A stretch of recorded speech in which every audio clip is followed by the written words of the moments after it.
We are born free. And we will die free. The time in between, though, That's complicated. in that time, governments, institutions, and our egos will limit our ability to find true freedom in this life.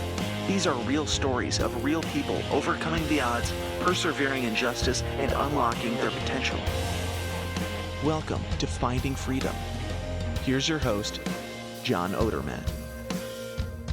Hey everybody, welcome to another edition of Finding Freedom, the third episode of Finding Freedom this week. This has been an absolutely crazy week. Of course, on Tuesday, there was a bonus episode with Scott Horton.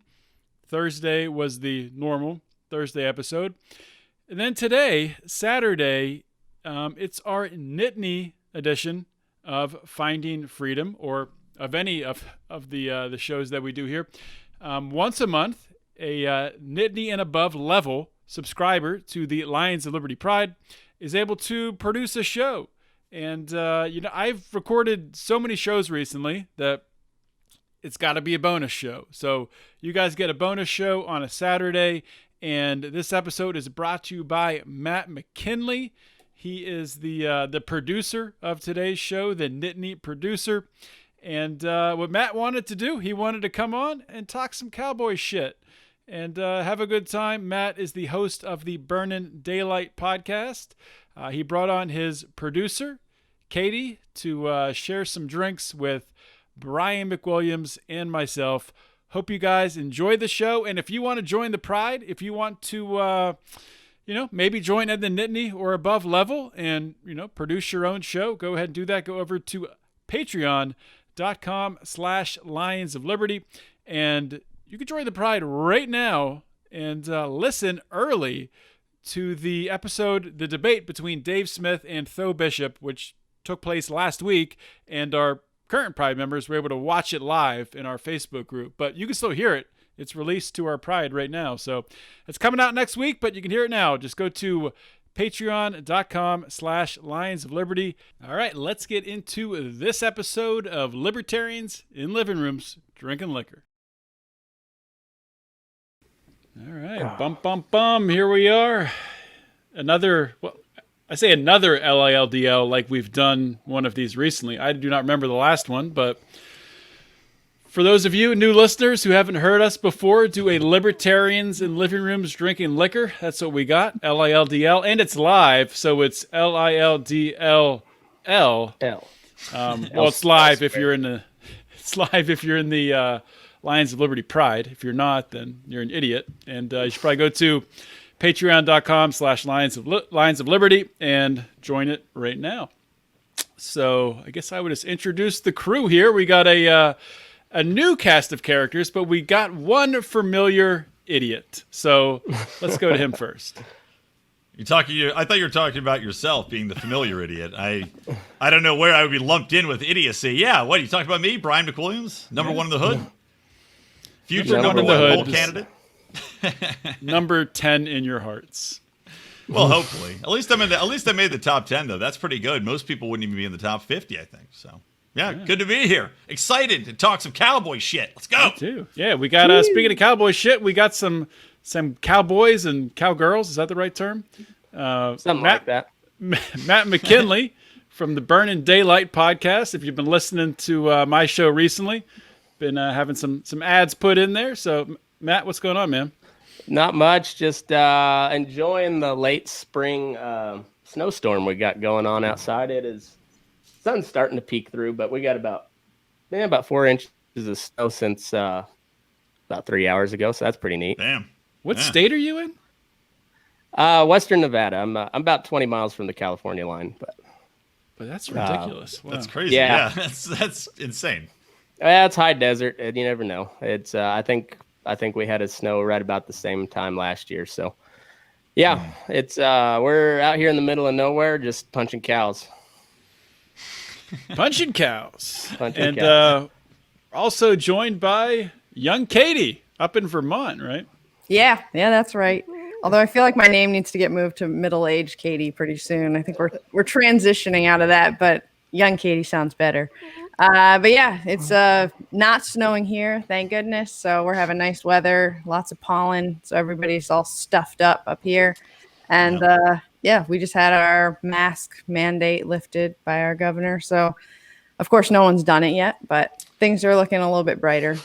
These sons of bitches. It's like I keep reading stories of people like, I'm never taking it off. I'm going to wear it as long as possible. It's like, why? Why? You're vaccinated. You don't need to. Especially the outdoor stuff. We've known there's no transmission outdoors. Now the CDC says do it outdoors, and they're still like latching onto this concept. I mean, here in LA, LA County in California. California still has a mask mandate. So I tried to go into Costco. They rejected me. Told me to put the goddamn mask back on. Yeah, our local municipal, I don't know what you call it, rec center where our pool is, where my daughter takes swim lessons.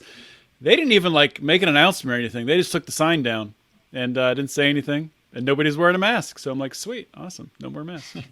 How would it work if you're swimming anyway? I mean, you can't swim with the mask on, obviously. Well, you can't swim with a mask, but the messed up thing is, like, her, like, swim coach or teacher, whatever you call her, had to wear a mask when she was helping her learn how to swim, which is insane. It's like, I mean, that's basically like being waterboarded. You're in the water, there's water splashing on, cloth covering your mouth. That is waterboarding. That's what it is. Just hope you don't need a mouth-to-mouth resuscitation. Yeah. A little hard with a mask. That I mean, but it like double filters the COVID or something. I'm not sure how the water in the mask. I'm not a physician or a physics major either, but it's the weirdest thing because I live out in the middle of nowhere. Like our little valley where we live is about 1,500 people. Like we've got a little gas station / convenience store and a couple bars and restaurants, and that's about it. And we're not far from civilization, but like it's a very rural county, and Nevada's weird because even though it went for Biden, there's 17 counties in the state, and he won 2: Clark County and Washoe County, Reno and Vegas. And the other 15 states, he basically said, "Fuck off. We're, I don't need you guys. You treated me bad," and so we're about 2 days behind most California mandates here, but like out here in the sticks, nobody really pays attention. So it's just like I'm watching a movie this past year. Like I talked to my buddies and like I cowboy for a living, so we're pretty socially distanced naturally. I mean, I the reason I know about you guys because I listen to podcasts while I'm riding my horse all day, and I know Brian and Odie. I sent you guys some of my first episodes, and I recorded my first couple episodes while I was riding horse.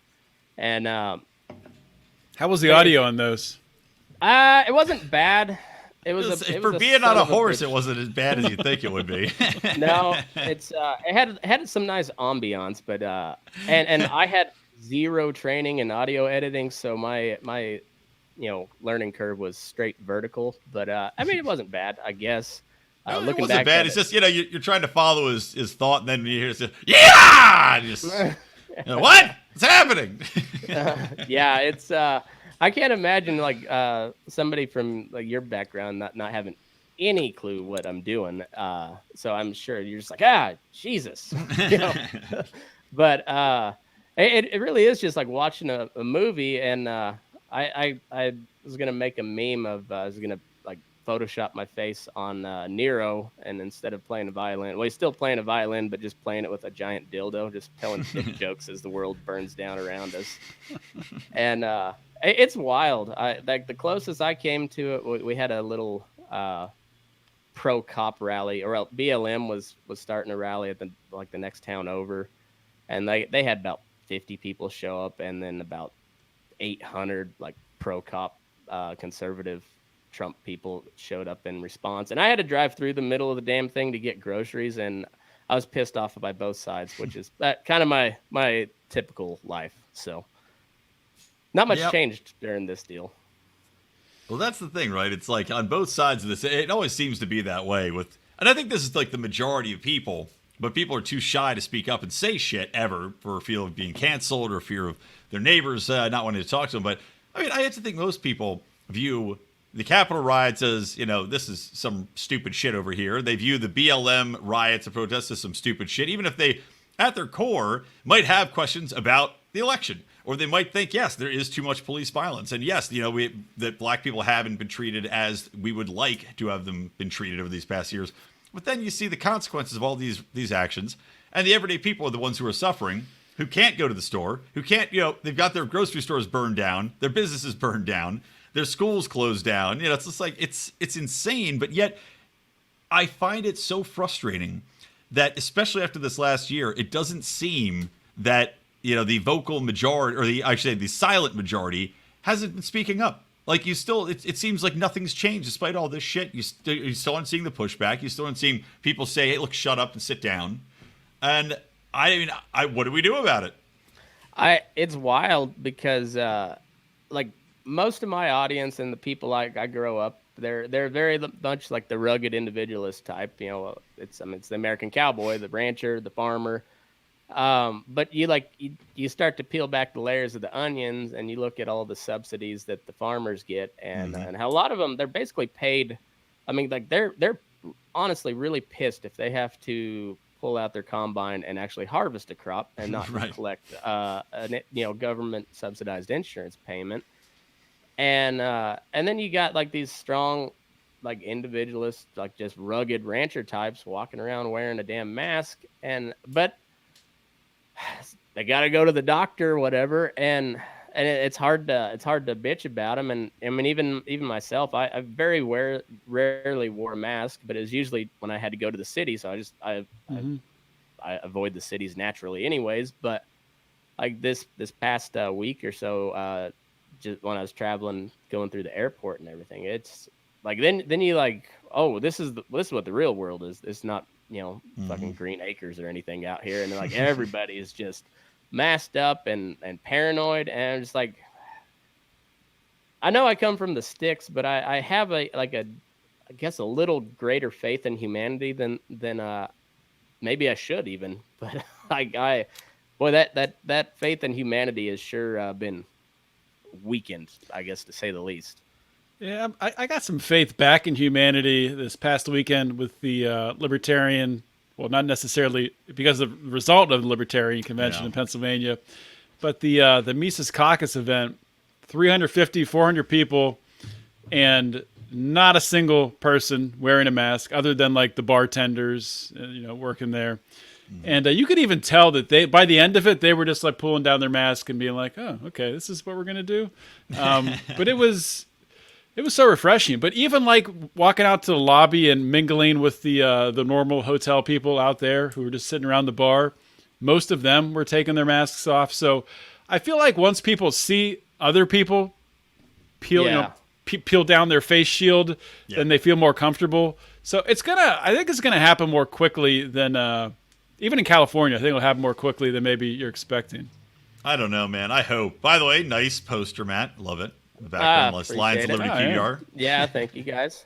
Right next to my Boog flag and my Hat Creek Cattle Company sign. You can't be a true cowboy without having some tribute to Lonesome Dove. So there we go.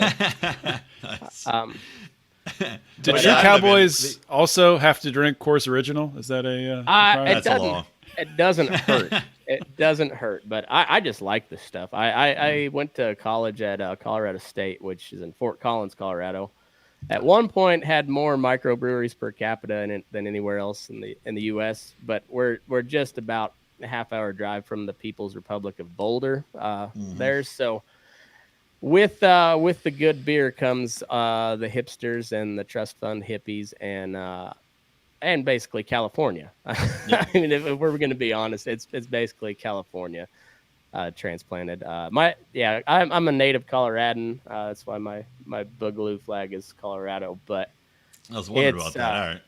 It's that state is pretty well lost. Well, you know what? It maybe something will happen like what happened. I don't know if you guys saw, but Oregon just had 5 counties vote to leave and join Idaho, right? Wait, is it Idaho? Yeah, Greater Idaho is what and so there you go. I mean, I hope it succeeds. I hope the secession succeeds because, that's you got all these transplants coming in, ruining the state for the rest of the people that aren't in the city hubs. And you're talking about Biden in Nevada winning Reno and Vegas basically taking the state. And if you looked, Biden won less counties than any other president in the history of the country. He literally won virtually nothing outside of major city centers, which is, why it's whenever somebody brings up abolishing the Electoral College, I'm like, well, you go fuck yourself. Go fuck yourself proper, because you're seeing what will happen if you do that. You know what they would say to you, Brian? Land can't vote. Make love right? to me, Brian. That's what they'd say. Oh, land can't vote. Land can't vote. Oh, but it's wild, especially because Nevada's such a weird state, because it's 2/3 or 70% of it is federally owned land, and that's crazy. That is and nuts. it's I think it's like third or fourth largest state as far as landmass goes. I think it's behind Alaska, California, and Texas, and there's still, I think we just crossed 3 million as far as total population, but 2 out of 15 counties voted for Joe Biden, and they run the entire state. Yep, crazy. It's fucking wild, but I don't know. Nevada's still got that pretty strong libertarian spirit.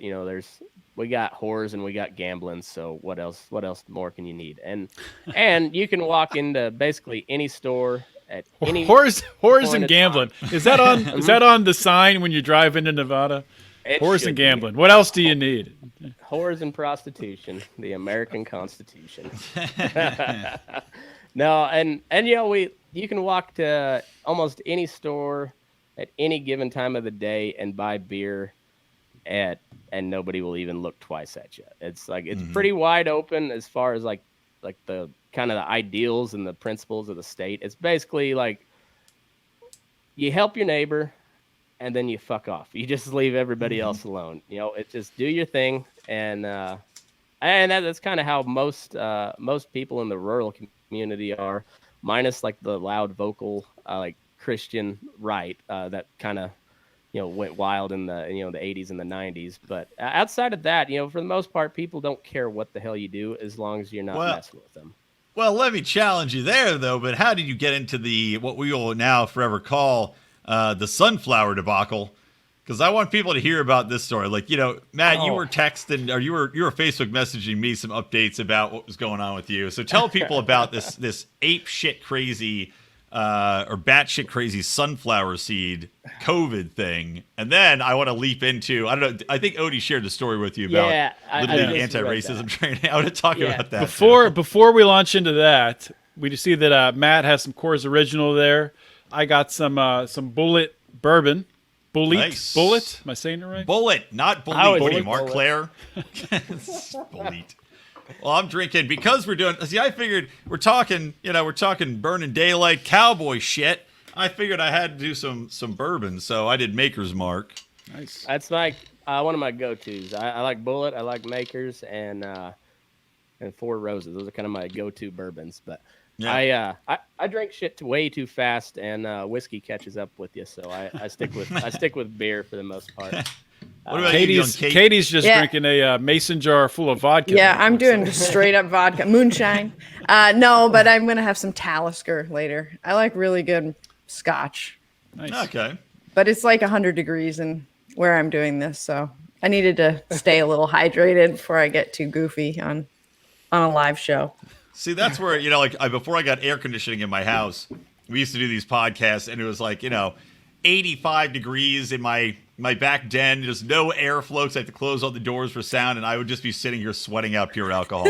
Some of the best shows I've ever done. Some of the sweatiest asses I've also ever had. Just soaking through my underpants. I'm not looking forward to this summer because my little studio here, it works great in the winter, but it gets hotter and shit in the summer, so it's going to be brutal. But you got to record at 2 a.m. That's the plan. Yeah, exactly. So anyway, I the screenshots I sent you Odie, it was pretty comical. I thought you guys would get a chuckle out of it. I was never worried about anything. It was ridiculous how far it went. So my two nieces and my daughter are all playing various leagues of baseball this year. So my daughter's in t-ball, and then my two nieces are in coach. Women in baseball? Yeah. What is this? A league of their own? Are we in the middle of a fucking war? we already had this travesty happening, and then they're like, if we're going to allow this, it should be free for all the time. But anyhow, they because Nevada is such a strict COVID lockdown state in parts, I guess there's not much teeth behind it, but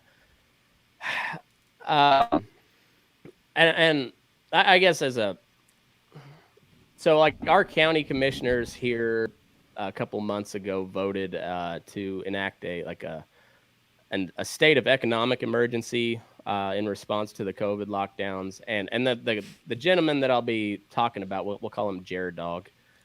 He's actually a city councilman for the next town over, and actually like he did your pretty standard Republican try to make a stance. He talked some very good rhetoric, and then had no follow through. Just like sat by quietly as he got voted down to reopen the city. But that was way back in like June or something. But then they start easing up these mandates, and then so it looks like we're gonna have a Little League season. And there was like 4 or 5 people that stepped in to coach T-ball. So I was like, great, I don't have to coach this year, no problem. But like nobody stepped up to really to help coach the coach pitch team. So and my niece was on there. So I was like, well, there's two other ladies that hadn't, like, they don't follow baseball. They played softball in high school, and nobody else stepped up. So I was like, well, I'll help coach just because. And so we start practice, and I think it was like the week before we were supposed to play games. They sent a group text, and I outside of like my college buddies or some buddies that I met through the podcast, I fucking hate group texts anyways. But can't leave them. Still no way to leave them. Most of the I time. know it, and there's just you can mute them, whatever. But then if you're even somewhat libertarian leaning, you're somewhere on the spectrum, so you get those notifications, and if you don't clear them, they just bug you and shit. By the way, Matt, you hit something on your screen. I don't know what you hit, but it looks like you're being sniped. You got like a fucking target on your head. It's moving with maybe you. It looks like it's a drone screen, and we're targeting you to drop the bomb. I don't know. Is that Jared Dog? Jared Dog's coming for you. Jared Dog's calling in the drones. I'm not divulging any personal info, bro. It's just a square box that follows your head around. Well, he fixes that. What do you want to guess? I'm guessing Matt's ERA was 0.00. I'm guessing he struck those girls out with no mercy. I've only been 3 kids this year. I got that sorry white power symbol on your podcast. Oh God. Well, we're canceled. Damn it. I know it. Sorry, Jared Dog. But they sent out this text saying, here's the mask mandate. Like, if you're in the dugout, you have to wear a mask. If you're on the field, you don't, blah, blah, blah. And then at the end, something that I'd never even considered, they said, and absolutely no sunflower seeds because of the spitting and COVID or whatever. And I was like, and so I made some smart ass remark. I forget exactly what it was. And I think I said I'll bring a big bag of sunflower seeds, and I'll have it at the end of the dugout so they can partake outside. You should have brought a big log of chewing tobacco. They didn't say no tobacco. You know what? They had never once gave me any sort of shit for this, and I live with it. So. But the sunflower seeds, that was, and so I made some comment, and then like our Valley rep texted back, and she's like, well, no, these are the rules, and we'll be shut down for the season if we don't follow them, blah, blah, blah. And if there's any more comments about this, it'll be moved further up the chain. So I just messaged old Jared Dog, because I'd had conversations with him in the past about this city council deal about reopening, because I was like, hey, here's somebody actually trying to stand up and fight. And I really wish I strongly considered moving or like setting up a residence over there just so I could run against him, but that seems like a lot of work. That's a lot of work. You're like Larry David. You're like Cowboy Larry David, who sets up spite coffee shops. I know. Fuck you, Jared Dog. Fuck you, Java Joe. I really love a good troll, anyway. So yeah. But so I sent him a screenshot of the text, and I was like, "What's your move, Commish?" And he's like, are you the one that sent this? I was, yeah, I sent that. And he's like, well, we have to follow by these guidelines and blah, blah, blah. And I was like, well, I was like, who makes the final decision? Is there somebody else I can talk to that? And he's like, nope, it's just me. He was like very Harry Truman about it. The buck stops here. And I was like, all right, whatever. And as there's no wiggle room on these safety policies or guidelines. They're like, whatever. Well, my kid's not even on this team. So I was like, all right, whatever, I'll step down. And so I should have been the end of it, right? I mean, any normal person, I would think that's the end of it. Yeah, you just drop it and move on with your life. What's the but then point he in said, continuing? So then he responds with, good deal. Now that you are no longer coach and you don't have a kid in the league, I have to formally request that you no longer attend any practices or games. And I was, well, What? I might not have a kid on this team, but I was like, my daughter's playing t-ball. And I will be at all of her games, and I will have sunflower seeds. At this point, just out of spite, because I started chewing tobacco like an adult when I was 12. So why do I need sunflower seeds? Well, hold on. Let me ask you this. Is his rationale for the sunflower seed issue, or is this something he's going to be like, well, we've had a lot of molesters coming around to these games. Like, what the fuck rationale is it if you don't have a kid in the league, you can't go to the games? I don't understand. It's like so out of left field. It was his punishment. That's what I mean. The texts were really clear. He was like, I don't want you on the property. It's like, if you're not going to follow these guidelines, you're out. Yeah, and it's a hard line.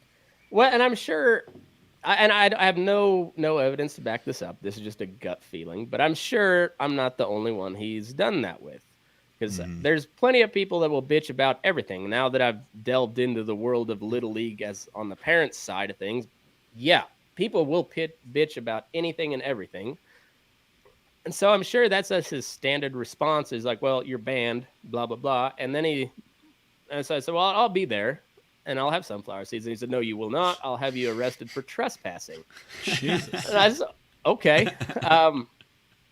Bet. On public property, by the way, right? These are public parks. I told him, I said, I would love to hear, I would have loved to have been a fly on the wall at the cop shop when he said, I need to get an arrest warrant for trespassing for this guy. What's he doing? He's watching a t-ball game. Is he? But wait for it. He's chewing sunflower seeds, guys, and then they just all run to their cars like, get the big guns. Yeah. Well, like, wait, does he have a kid there? Doesn't matter. He's chewing sunflower seeds. And I was like. So you're going to arrest me for trespassing on public property for watching my own daughter's game. And I said, go for it. I said, if you find somebody that arrests me, I said, I'll go peacefully, but I will not go quietly. And so we went back and forth, and from there it turned into just a major dick measuring contest. And well, it turns out I don't know what he had, but apparently 3 inches looked real big. But he ended up like calling an emergency. And you work with horses all day, so really his dick looks extra small. Yeah.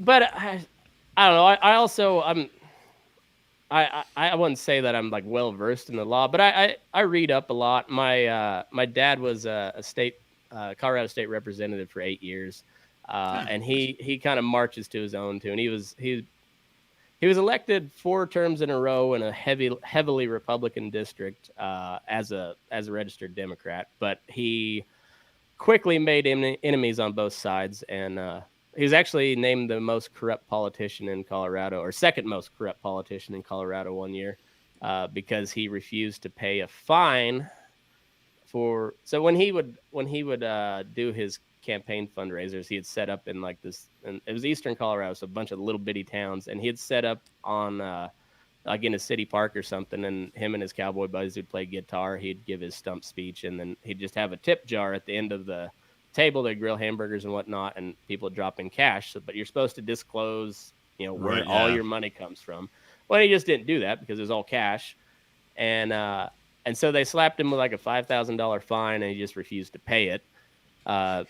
Because also the Democratic Party was supposed to match funds with him that he fundraised, and they never did. So he didn't make much money as a politician, but he marched to his own beat, and through that, like, that just kind of trickled down. So I pay attention to shit, and so I I don't see where you have a solid legal case here, Jerry. But I welcome the fact that for you to get a warrant. But then this guy's probably. I mean, you're probably one of the first people to call him on his bullshit. I mean, probably everyone else just backs down. Oh, you're gonna have me arrested? Okay, I won't go to my own daughter's game then. Not only that, but I mean, most people are too cowardly to question anything in regards to, like, once you put COVID on it, it's like racism. Once you say racism is attached to it, everybody goes, I don't know. Same thing with COVID now. It's like, because they go, oh, you're being selfish. How can you challenge this? You're not following the science, right? So it's hard to fight back against that shit, against the general uninformed and, frankly, angry populace, right? Because you think about a lot of people, too. They're pissed off that they are locked in their homes. They're pissed off that these government mandates exist, but they're too cowardly to challenge them, except for people like us, people like you, etc. Yeah. So then, we went back and forth for quite a little bit on, and it's just angry thumbs. And so then my wife, who's, a lot cooler head than me most of the time, and she was just like, just stop responding. Please stop responding. Fine, whatever. And he ends up calling an emergency. And this time you're sending me like pages and pages of these text messages. Yeah. Oh yeah, it went on for a while. It went on for a while, but so he calls up the other people on the board and said, they hold an emergency meeting as to decide my future fate in the the Walker River baseball league. Honestly, man, if nothing else, I would personally, maybe this is just me being an asshole in general, but I would take a lot of pleasure in the fact that these people held this special meeting, had to take this time out of their day, get together. Like, that in itself is a victory. That is a great fuck you. It's like, yes, give me your time.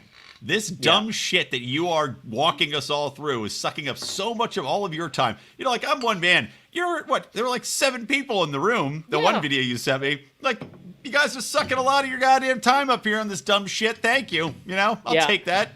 That's your punishment. I made it. It's kind of a like. I wouldn't say I was Southern, but my mom grew up in Oklahoma, so she's kind of Southern. And so you have these like little subtle digs where you're very polite, but it's very backhanded polite. So when he gave me my chance to speak, and I was like, I would like to thank you all for being here, and I would like to apologize for wasting every one of your time, because this is a giant waste of time. It's the right way to play it. Yeah, that's called the high ground maneuver. You've just taken the high ground from Dog. Yep. And before that, we had a team practice, which he said I was not allowed at, and I was, well, I'll be at the field. Come arrest me. And before we started practice, I gathered all the parents up and said, hey, this is what happened. I could have responded on the group text, but that's just gonna once again waste everybody's time and piss off everybody at me, because I was the one that started the whole thing. So, but I gathered them up. I said, here's the deal, and if you guys don't want me to coach, so be it. I'll step down. And they said, no, this is stupid. So They all voted unanimously to have me coach, or whatever. So we show up, and then he kept trying to tell me that he's going to kick my daughter out of the league too. And I said, no, you're not. And then my wife called him. That's just evil, man. At that point, taking a kid out of playing t-ball. I mean, that's like a supervillain move, right? It's only the supervillains in movies that threaten the family of the hero. Right? Yeah. Isn't that why most superheroes, they have their secret personas? Like they have your public Superman, but you don't want anybody to know what your secret persona is, because you want to keep your family safe. This motherfucker coming after your kids. Yeah. It's like a mafia boss, which we know the government is anyway. Well, and then he even like, I guess if your daughter stays in the league, you'll have to arrange with somebody to, take her to and pick her up from practice. Well, fuck off, guy. Like, that's not your decision to make, Jerry. And so, like, he calls, and he said, are you available at this time? And I said, no, we got cattle coming in after hours. I'm going to have to unload cattle. I can't make it. Well, he schedules that meeting right during that time anyways. And so luckily my boss is a badass. So I told him what the hell was going on. And he's like, all right, well, let me know if I need to bail you out of jail. So I was like, don't worry, Jared Dog, I'll be there. I'll be there with bells on. I would hope, by the way, you know those Saint Bernards that rescue people in the snowy mountains, and they have bottles or barrels of whiskey around their necks. I would hope that your boss just sent like a well-trained cattle. It just has money on tied to a bell around its neck. It just Bessie's here to bail Matt out again. Well, you're speaking of your boss. You're speaking of yourself, right? No. Or do you have a boss? Not yet. No, I work. Cowboys have bosses? What? Yeah, well, cowboys are a true cowboy never really owns their own cattle. They're just they're punching cattle for somebody else. But right, yeah, that's why I always understood it. It's kind of because don't you also a lot of times you kind of rotate around for a few different owners, right? Sometimes, yeah. That would be the day trash, as they call them. That's not a derogatory term. That is like a proudly used term is day trash. But that day help, day help, day hands, whatever. It just depends on the part of the country. There's certain parts that are like big kind of corporate owned ranches, and then like myself, I work at a feedlot, so okay. It's a bigger outfit that owns it, but it's not like one of the giant feedlots. But sir, anyway, what do you do for a living? Oh, I'm day trash. Day trash or day thug. That's the terminology they use now. The kids use nowadays. But so my boss, he was really cool about it. So he's like, I'll bail you out if I need to. And it's not going to come to that. But anyway, I told him I'd be there, and he's also going to broadcast it on Zoom because that's what the world we live in now. But all of a sudden, mysteriously, he couldn't get Wi-Fi connection, so the Zoom call was out, so I couldn't send it out to the rest of the parents, and he just did like a conference call. And the first thing he said was like, we're here to discuss whether or not to remove Matt and his daughter. And I said, hold on, Jerry. You mentioned my daughter's name one more time. I will file a restraining order against you for harassment because she's 6 years old and she has done nothing wrong. She will play t-ball. And if you mention her again, I will consider that harassment. I will file a restraining order. And Sophia's name never got mentioned one more time. So that was good. That was good. You got the drone sniper thing on you again. I think so, yeah. But then like I pled, he did his whole deal, and and it was all very legalistic, just violating safety policies, and they finally let me speak, and I was like, let's not church it up with safety policies here, Jerry. We're talking about sunflower seeds. You threatened to throw me in jail over fucking sunflower seeds, and nobody else seems to have a problem with the fact that he threatened to have me arrested for trespassing when it all started over a smart-ass comment about sunflower seeds. That's the world we live in nowadays. And and then one of the other coaches I had a pretty good couple of people behind me with like legal like bylaws, Little League bylaws, and like the the whole inner workings of it. I didn't know any of that, which was good. I was gonna do the research, but other people did it, so it was cool because I could just go out and rant, and it was pretty awesome. And he didn't expect me to be there, and he expected to be just like a quick 20-minute discussion, up or down vote, and kick me out. But we showed up, we made a stink out of it, and it was ridiculous. We let everybody know that it was ridiculous, even me included. I said yes, and one of the guys said, it sounds like it was a pissing contest. I said it absolutely was a pissing contest, and I pissed further than that guy. Well, it's like, speaking just to the fact that he didn't expect you to show up and you did, there is so much power that people don't realize in simply showing up to things. Because nobody wants to show up to anything, and it's a pain in the ass. I mean, it's a fucking huge pain in the ass to show up to things, but it is very powerful. Like, what's going on with the Mises Caucus right now in the Libertarian movement. It's just the Mises Caucus. They've got a lot of energy. They have people that are willing to show up, and they show up in numbers, and you can change it. But even if it's just one person, if you didn't make that meeting, you know how it would have gone. Oh, yeah. But the fact that you were there, you showed up. Yeah. It's like fighting parking tickets and shit like that. Even dumb shit. You show up. Half the time you're going to get out of the parking ticket. Half the time the cop's not going to be there. They know it's ticky-tack bullshit, and they're going to back down. But people don't show up. And the cop is getting paid overtime most of the time if they show up, and they still don't show up. They still don't show up. Yeah.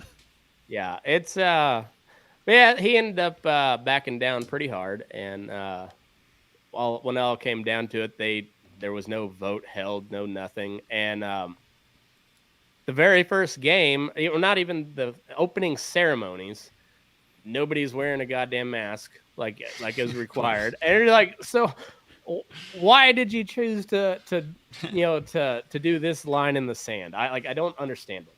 They still went ahead with the standard and traditional spitting in each other's mouths. That went ahead as planned. No problems there. Yeah. No, it just sounds insane. And then, before we transition off this, because we've actually already gone through about 40 minutes of the show, which is surprising. But I want to hear about young Kate, who hasn't said more than 3 words in the actual broadcast here. I want to hear her Antifa I told you story. I was in the witness protection program. So yeah, I got to be it's really crazy. careful. Yeah, well, I want to hear about that, but I was going to say, just I saw this anti-racist, like somewhere in Virginia, they're making Little League coaches go through anti-racist training, and the county is paying $1,000 per coach to attend this shit. It's that kind of nonsense where it's like, it's not helping the kids. All it is, and they call it virtue signaling, a bunch of virtue signaling assholes putting everybody through this. But it reminds me of what you went through, because the kids are out there. It's like, let them play, let them go out. You don't need to impose all this horseshit on top of them because you want to, have a pissing contest because you want to have the big dick in the room. So, yeah, it's just insane. But yeah, Kate's had it a lot rougher than I have. Like I just get to talk shit from the sidelines for the most part. Yeah, Matt's lucky that he lives. Well, I live in Vermontistan, so it's things are really, really, really difficult here. I mean, I think it's pretty similar to Portland or parts of California, and it's really sad because my family's been basically in this general area. A lot of our family's been here, for hundreds of years, and it's just really, really, really changed. And Vermont used to be really built upon sort of that individualism, but also community minded. Like, I really like our state motto is freedom and unity, which is kind of a nice combo. And it's just completely changed. I think just the modern culture wars haven't worked well here. And we're kind of really easy to dominate people because we're, it's, I think, kind of stoic and quiet, really polite, really welcoming. We're one of the first states that outlawed slavery. We have kind of a different take, I think, on Christianity. Like Ethan Allen had some really interesting ideas about Christianity, pretty out there for the time. And so we've basically been very welcoming because we're a pretty poor state. After World War II, there was a lot of really cheap farmland as the dairy industry kind of was collapsing, and it's just all been bought up, which is fine. And I think that can bring, a lot of new things and new ideas, but it's just that, unfortunately, that idea of narcissism and people being, just really self-centered and just really unable to see worth in neighbors who might not have gone to an Ivy League school or something like that. And I think it's the clash of the urban and the agrarian cultures. Yeah. So I kind of made it. I saw a lot of really horrible prejudice and real abuse going on with people in my community and around the state. And so and I saw it after. There's a book that Joel Salatin wrote called Everything I Want to Do is Illegal. And that's basically been like how my life has played out. So I wanted to selling heroin, meth. Yeah. No. So mine was splitting and selling firewood from my farm. Yeah. And so you're like Luke from Summer House. Yeah. So shout out to our other Bravo and beer. Really badass, splitting firewood and selling it. Let me see your hands. Yeah. I don't believe you. Let me see how calloused your hands are. Don't worry, it's with a machine, so a cord every 45 minutes. So it's nice. And our farm was zoned for agriculture and forestry. That's why we bought this land. And anyway, so we went through the whole process of that, and I had never experienced just zoning and just what a nightmare that can be when you're dealing with boards that are now made up of people who don't understand your Right, culture and what it takes to live. Like, not everyone can, drive a Prius, and somebody has to drive the snowplow truck, like there was just no understanding. And so anyways, I saw that breakdown, and that's what got me writing more and speaking out more. And while that process was going on, I thought of myself as progressive at that time. And then I just realized what assholes I was surrounded, and how just lack of common sense people had. And I think at that time too, the progressive left was moving to psycho land left. And how long ago is this? Like, what year are we talking? I'm talking like 5 years ago, 6 years ago was when it really hit hard for me. Mm-hmm.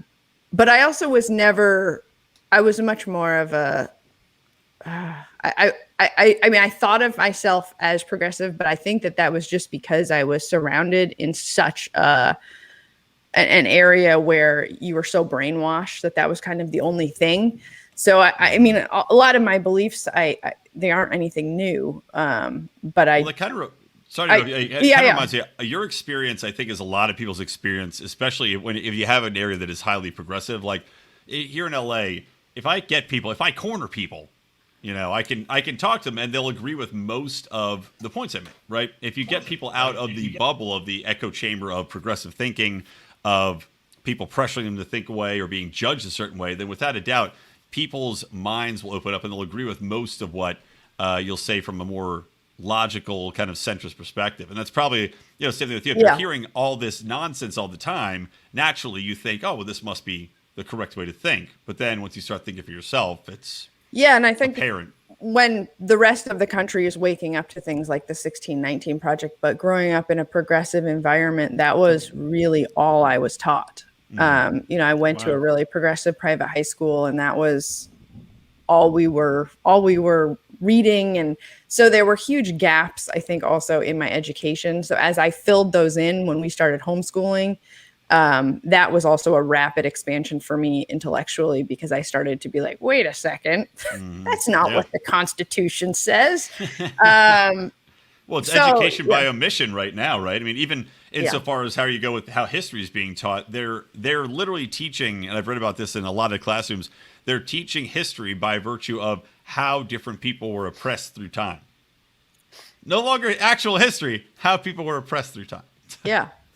No, and so that firewood incident was what sort of cracked the ice for me. And then basically as I became more outspoken, I really truly believe that I always spoke in a respectful way, but I would challenge the Karens, on local Facebook pages and stuff, not to be mean and not to troll them, but just be like, hold on a second. Like, seems like, you're forcing people to wear masks is going against this or whatever. And so I think that's a dangerous game, calling out a Karen in a local Facebook page. And I think I naively thought that the left was still where I left them, where we were still really tolerant of other people's ideas. And yes, we may, scream at people or something, but we're not going to joke about burning down their home with children inside.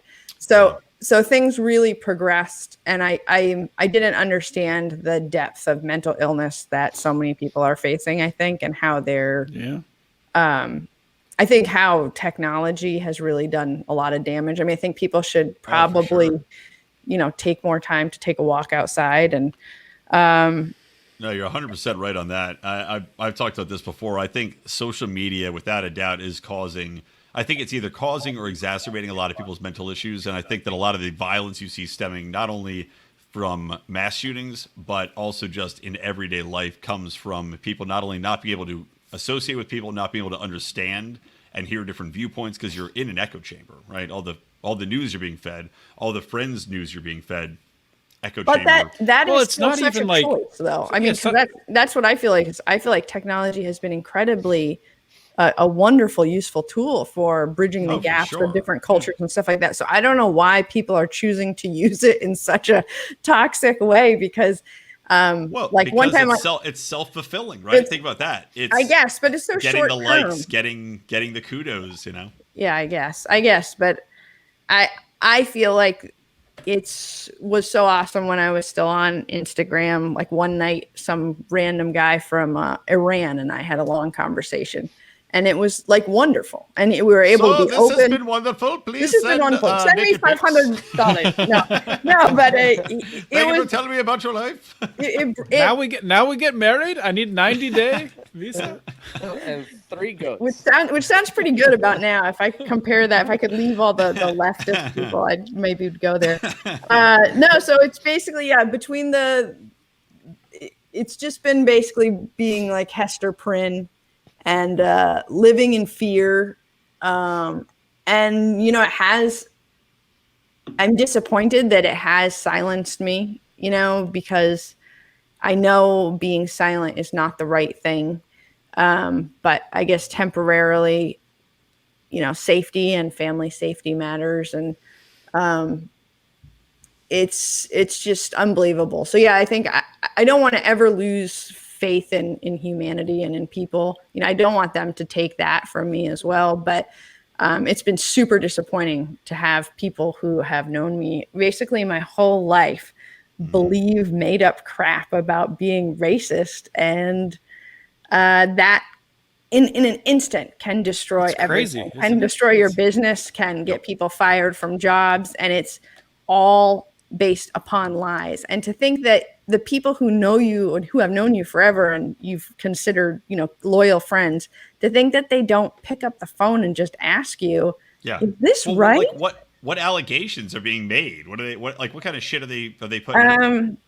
Well, I put a sign up. There was a guy running who is a farmer, and I actually helped write a lot of his ag policy for the state. He was running for governor, and during the primary, I put his sign up totally within, like, on my own property. It was like a small, little political sign. Mm-hmm. And this person called the police on me, and that was horrible. And then they called the police for you putting a political sign, because it was a sign of white supremacy.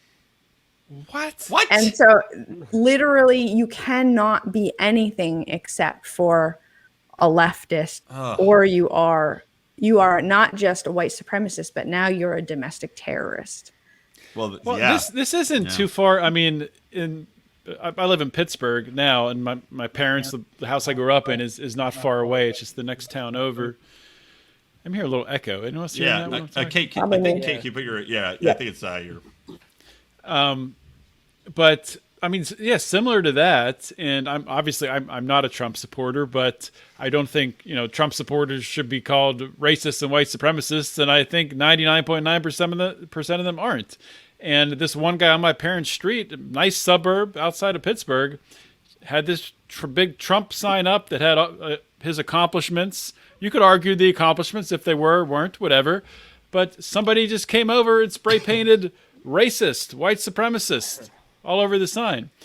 But to the guy's credit who owned the house and put the sign up, he decided just to leave it up there just to show it as like, this is what we're dealing with. This is how people are acting. So Did they spell white supremacist correctly? Because that is hilarious. See, the thing is, I don't know how to spell it, so I don't know. That'd be hard that's a lot to fit on a small sign. It is. It was a big. I mean, this was a big. It was probably was it like a banner. I think it was big. I mean, no. I mean, it was like a 15-foot wide sign. It was pretty big. That's what we had a guy up the road who had that, and he's a Vietnam vet, and he struggles with a lot of issues, and he's not the kind of guy that I would want to go on his property and fuck with his shit late at night personally. So I was a little surprised someone did this. So they kept doing that. He had a giant homemade one, and I mean, you can agree, disagree. I think he has every right to put whatever sign he wants on his property, especially when everyone else has crazy signs up. Oh, yeah. And, can you imagine? I mean, the fucking signs I see in L.A., everybody's got the same stupid-ass bullshit sign. We support Black Lives. We believe in science. We believe water is blah, blah, blah. Actually, we haven't even talked about the fucking water future shit you sent, Matt. But, it's like if it would be front page news. If anybody went up to a BLM sign or any, this rainbow science is great crap, and painted something on there like Yeah. you know, I don't even know what you paint on there because You just we wouldn't do spray it. paint That's a the dick point. on it.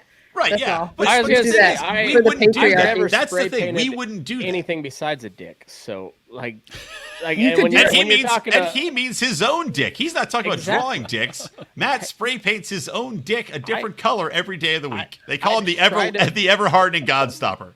I try to be as white as possible. All right, Coke told me to. Well, this guy kept, so somebody kept coming and taking it, and we've got a college in town, so he was thinking it was those people, but so he put up some really good cameras, sure. and so then he took, we have a lot of apples here in Vermont, Johnny Appleseed and stuff, so there's this sticky trap stuff that you can paint on fake apples, and basically the bugs go to it and it sticks. It's like an incredible super glue that never dries.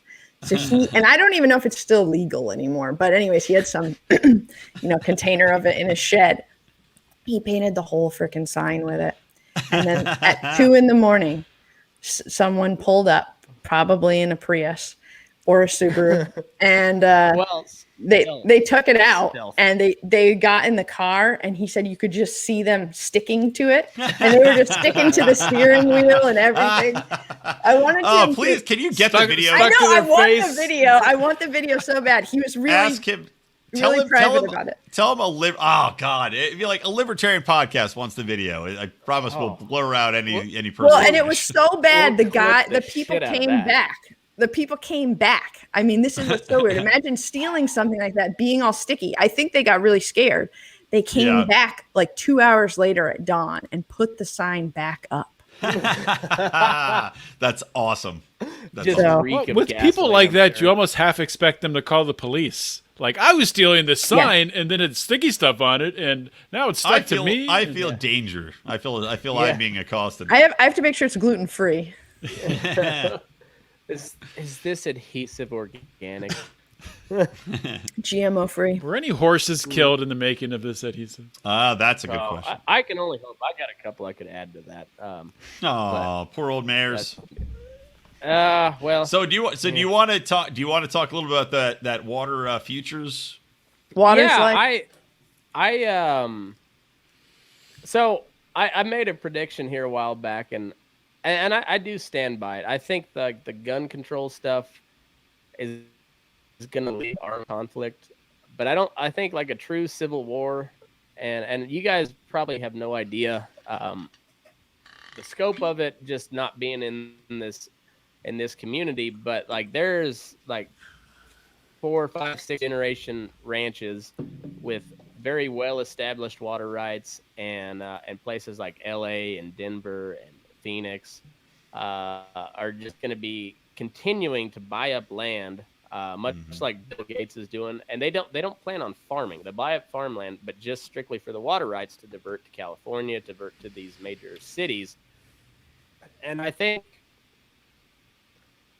it'll be I don't know. I don't want to speculate on that, but I think if there's going to be like another like real bloody civil war, it's going to start in the West, and it's going to start over water rights. I truly believe that, and then that the fact that water is being traded as a commodity now on the Chicago Mercantile Exchange scares every living shit out of me. And I'm 100% a private property libertarian type. I haven't gone full anarchy yet. I'm close, but I'm not convinced. I think it's still a little utopian sounding. But I think that's where we need to work towards. But water rights are a real tricky issue. My dad is currently tied up in a big struggle with water rights, and man, like that whole thing scares the living shit out of me, because the way Colorado's going right now, the groundwater is basically supposed to be regulated if they follow the state law. It's a pretty good system where, like, if you apply for a permit, somebody can object. There's like a 35-day period when you apply for a well, and if nobody objects, then it just gets granted. But if somebody objects, they're supposed to do a test and see if there's unallocated water below the surface. And basically what my dad's dealing with is a good old boys club. Everybody on the water commission owns an irrigation dealership or is a huge farmer, whatever, blah, blah, blah. And my dad got held in contempt of court at 75 years old. Pretty awesome. Good for him. Still full of piss and vinegar. Yeah. Yeah, he's kind of become an activist since he left the state house, but basically he was the one guy filing objections against all these wells. This investment company with ties to Russia, but basically it's just like a huge multinational corporation bought this ranch just south of where I grew up. And it's a very, very dry part of the world. Like we're talking an average year of rainfall is like 11 inches a year, less than an inch of rainfall a month. And to top it off, there's no running water. Like we have a river pretty close to us, but it's all underground.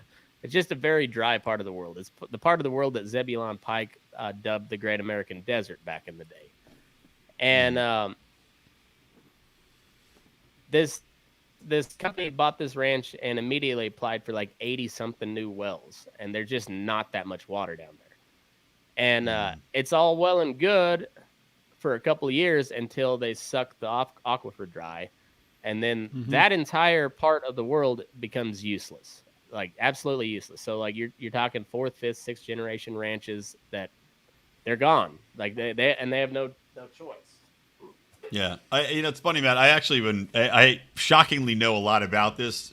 Well, water rights is its own issue, but I worked in my PR side with a guy whose his whole focus is water conservation, and he shares your opinion that water is going to be the big battleground, and also how he views it as an international or national defense issue because of California being a breadbasket. We produce a lot of produce. I'll let you finish, but and you do.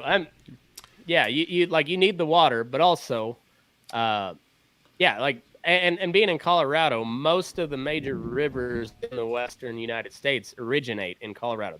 The headwaters are in Colorado, so we have compacts with Nebraska, Kansas, California, Arizona, like everything starts in Colorado, and most of those water laws were established well before modern irrigation practices and modern cities as well. So. It's an outdated system. Well, without a doubt it is. And people, it's just one of those things that people don't really think about because it's not something that really, for most Americans or most people in their everyday lives, comes to the top of the surface as far as, ironically, because we're talking about wells, but it doesn't come to the surface in many people's minds. But, so to put some context in what we're talking about here, Matt had sent a story, and like you said, the water futures are now listed on the Mercantile Exchange, meaning that now it comes into play monetary incentives, whether or not people want to get into betting on the futures of water, how you could, like Elon Musk, maybe you have the ability to alter the market with a phrase if you own a lot of water to try to influence that marketplace.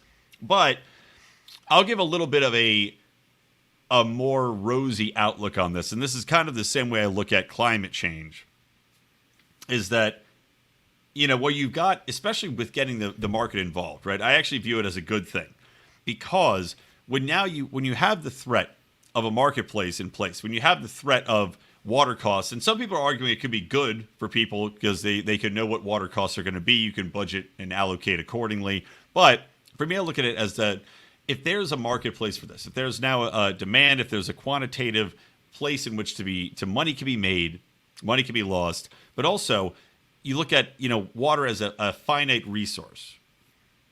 I think this is much like climate change, something where if it becomes a threat and there's money to be made in desalinization, in finding new ways to create water, to make sure that we can keep the water we have or to divert it in ways that are going to be much more profitable, much more effective, I think you're going to see a massive industry well up. Get it? I know. I should just kill myself now. But you're going to see industries come up to respond to that because now there is more money to be made than ever before. The industry largely is already there. If you look at what Israel's doing with desalination, they have the technology, and it's just a matter of expensive. It's expensive right now. It's very energy. It's energy consuming. So it's just a matter of. But if there's money to be made, finding the technology to do it, iterate cheaper, over time, faster. and I mean, it just depends. Yeah, you need. So yeah, I could see that with it becoming, a market commodity. Ultimately, that should help drive technology into the sector. You would think. You would think, because if it's a marketable commodity, then people in the tech sector could be like, okay, now this is something I can market this. I can provide this water. I can impact the futures market.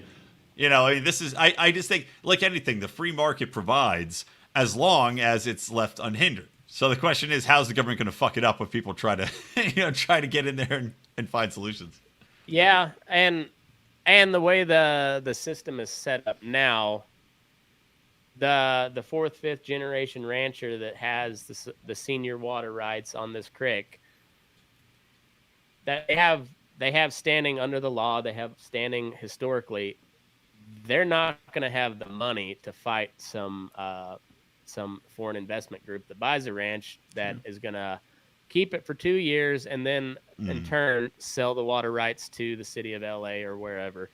And that's the part. And so I guess kind of my final point I wanted to make for you guys is like the ag community has been overlooked for so long. And we I know, like, on a libertarian level, like, you always feel like you're in the fight of your life.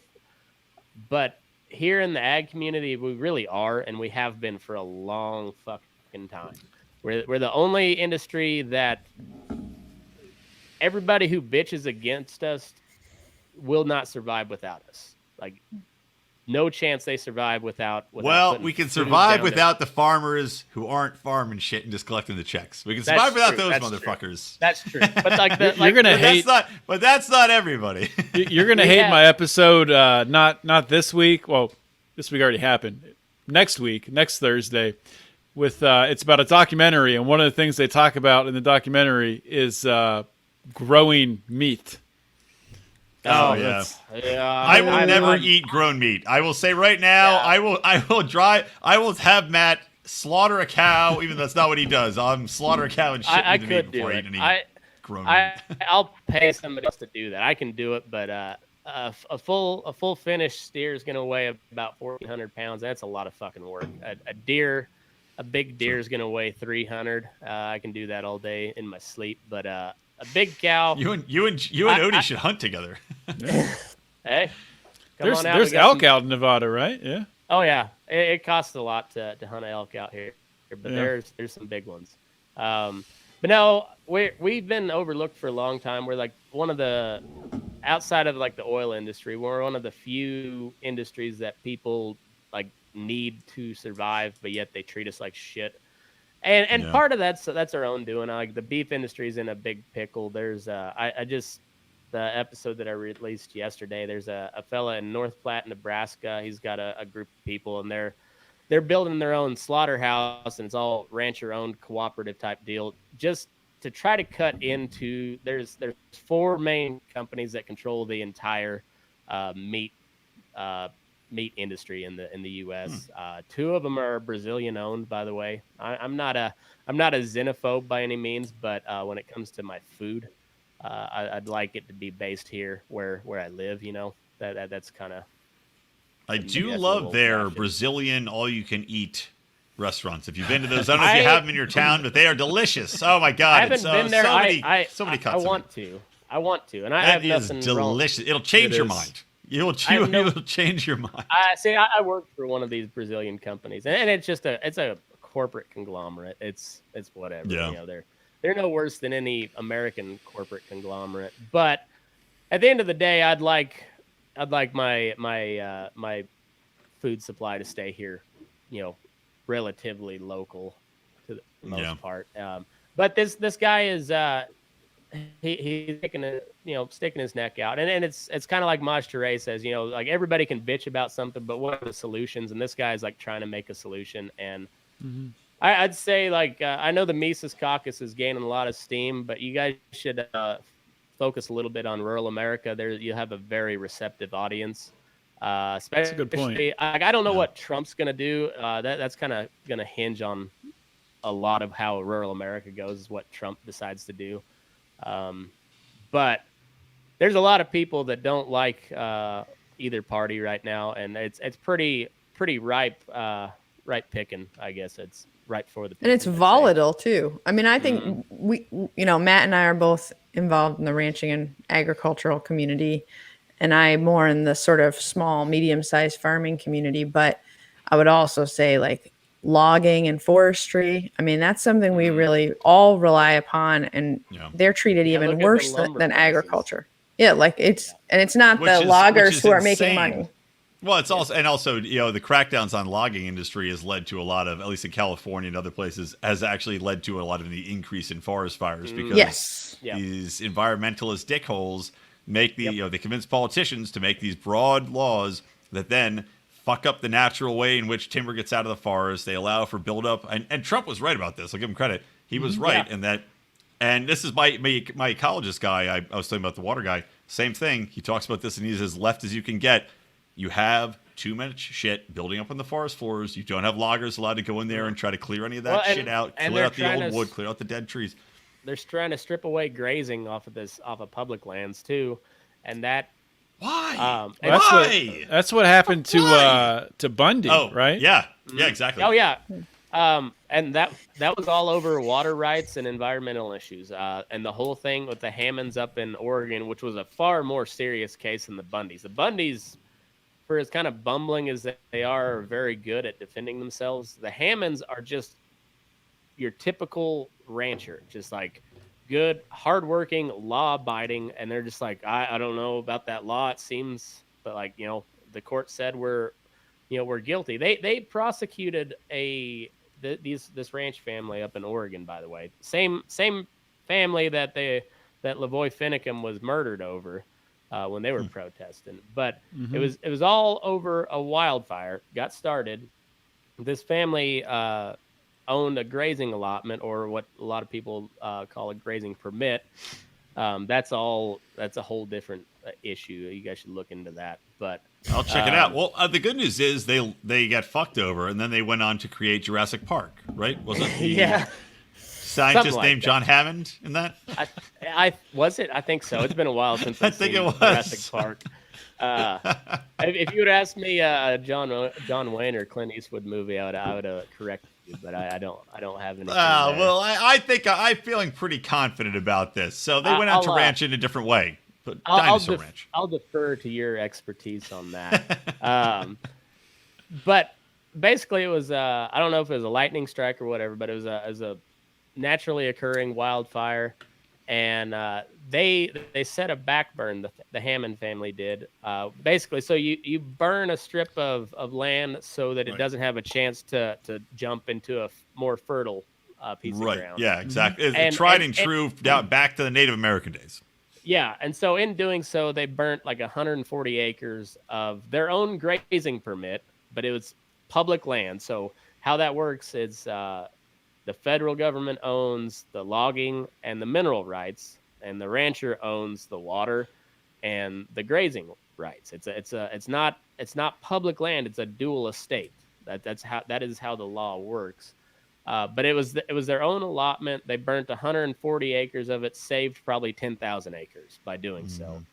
And they prosecuted and convicted this family, a father-son, under domestic terrorism law, arson under domestic terrorism law.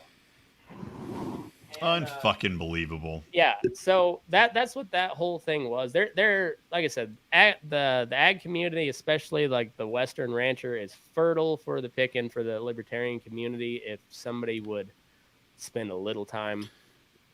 Yeah. You're talking to a lot of libertarians who have never had sex. All you had to say is that they're fertile. They'd be in there in like Flynn.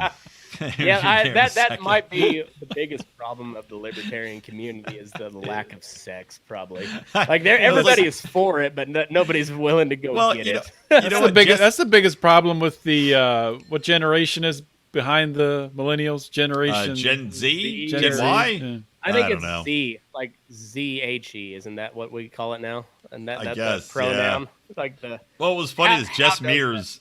I don't know if you guys know who Jess Mears is, but she had been running the communications for the Libertarian Party for a little while, or at least helping out. And she had tweeted out, she goes, if you could say what the Libertarian Party needs more than anything, what would it be? And I just tweeted at her, sex. And she didn't like it. She didn't retweet that one? She didn't like that one. No laughing face emoji. Nothing. Fucking nothing, even though I'm dead on accurate.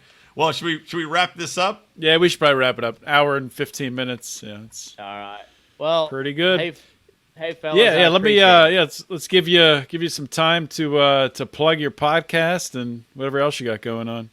Yeah. So me and young Katie here, she's my producer. I run a show called Burnin Daylight. You can find me wherever you get your podcast. Just Burnin Daylight. No G on the burn in, because we're hip and cool like that.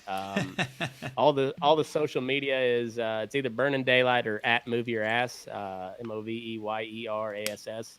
I don't think I fucking follow you. How hard? Well, how dare you? You got to follow him on Instagram. That's a good follow. I will. Please follow me. I'm shadow banned like a son of a bitch. But it's called a podcast for the working cowboy, because that's, I'm going to pull my best Dan Aykroyd from Tommy Boy, because that's who I am. That's who I care about. But you can learn a lot. We talk a little bit of liberty, we tell a ton of dick jokes. So check us out. Post 3 times a week, and it's usually a good time. Sometimes it's not even dick jokes. It's just talking about the best way to castrate an animal at length. Yeah. How can you beat it? The guy I was talking to has been doing it for 72 years, so that's pretty cool too. That's a lot. Wait, is castrating from birth, or is he like 82? He's 89 or almost 89, and he's been a working cowboy for 72 years. Damn, man. Life. Yeah, that's wow. Well, you guys must not gallop a lot then. It's just a slow stroll. Oh no. See, this guy's. Well, his name's Billy, but his nickname is Boots, and that's what everybody calls him. No, he's a legit cowboy. He's employed by one of the bigger ranches in the U.S., and they've actually told him, I don't know, that the ranch just sold, so that part's up in the air. But the previous owner told him that he could die on that ranch even if he's not working there. So he's been there, and that's. He's got enough money where he can move to town, but he likes watching them bring the horses in the morning, and he's quite the character. I've somehow convinced him to do a show with me every Sunday, and it's pretty fucking rad. I'm not gonna lie. Yeah, it sounds. I mean, that's a life. I know we're wrapping up. I'll keep you short, but that's a life that I could see myself enjoying, honestly. Yeah. And also, I look forward to, if I ever do get into that life, I look forward to finding Curly's gold. There you go. There you go. Billy Crystal. City Slickers. Yes, thank you. There we go. See, we're all going out. All right. It's a great movie. It's a great movie. It actually made our March Madness tournament to the top 64 West. Awesome. Awesome. Kate, did you have anything you wanted to talk about or plug here? Yeah, if you want to give me a shout. I'm not posting a ton right now, but you can watch my find out more about homesteading and farming, and you can watch my Fall from Grace on my Instagram, which is Meadowdale Farm. But also, check out the Burnin Daylight podcast. I'm on there shooting the shit with Matt a fair amount, mostly talking about politics. So it's a good time. There you go. All right. Well, from Matt, from Kate. It. No, I was about to sign off, and that was awkward. Yeah, sorry about that. Appreciate you too, Matt. Sorry I cut you off. No worries, man. It was awesome. This was fun. Yeah, good time. We'll do it again sometime. So from Kate, from Matt, from Brian, from Odie, this is the Lions of Liberty signing off. See ya. See ya. All right, that is a wrap, guys. Thank you so much for listening to another bonus edition. We've been bringing you guys incredible content. This past week, one of the best weeks we've ever had on Lions of Liberty, and the download numbers show it. So if you're a new listener, please consider subscribing to the podcast. I know there's so many freaking podcasts out there and libertarian podcasts, but I honestly believe that the content that we bring you here, that we've brought for the past however many years, 6 years, I don't even know, it's ridiculous, but longer than that, 7 years, 8 years maybe, including when Mark started, because Mark started before me. I don't know, it doesn't matter, it's been a long time. We've been doing it for a long time, and I honestly think that we are in our prime right now, producing the best content we've ever produced. Everyone's hitting on all cylinders. Mark on Monday with the flagship program. Of course, this week, the next episode you guys will hear will be with Dave Smith and Tho Bishop. Wednesday, Brian McWilliams has been crushing it. Last week's interview with Hotep Jesus and Thaddeus Russell that'll go down in history as one of the most amazing podcasts of all time. Just so great. Can't even put it into words what happened in that podcast. If you haven't heard it, for the love of God, go back and listen to it. And of course, I had the episode last week with Scott Horton. It's just been an amazing time here. And of course, my show on Thursday is Finding Freedom, and I got some great episodes coming up. I'm talking to a documentary filmmaker next Thursday. The doc is called They Say It Can't Be Done. It focuses on some pretty crazy new technologies, the printing of organs, the pulling out of CO2 out of the air using synthetic trees. Interesting stuff, and you don't want to miss it. That's one of the reasons with Finding Freedom why I expanded away from Felony Friday, because I wanted to talk about a lot of stuff that I am interested in. We've earned your subscription at this point. If you haven't subscribed to Lions of Liberty podcast, I don't know why you haven't. You know it. I know it. We all know you should subscribe right now if you haven't to the Lions of Liberty podcast. So go do it right now. And leave us a 5-star review. And leave us a nice comment too. And we'll appreciate it, guys. We appreciate all our supporters, especially our patrons. And if you want to be a patron, go to patreon.com/Lions of Liberty. All right, my spiel is up. It has been a long week for me, and I'm looking forward to taking a little break here. So I will talk to you all soon. Have a great weekend.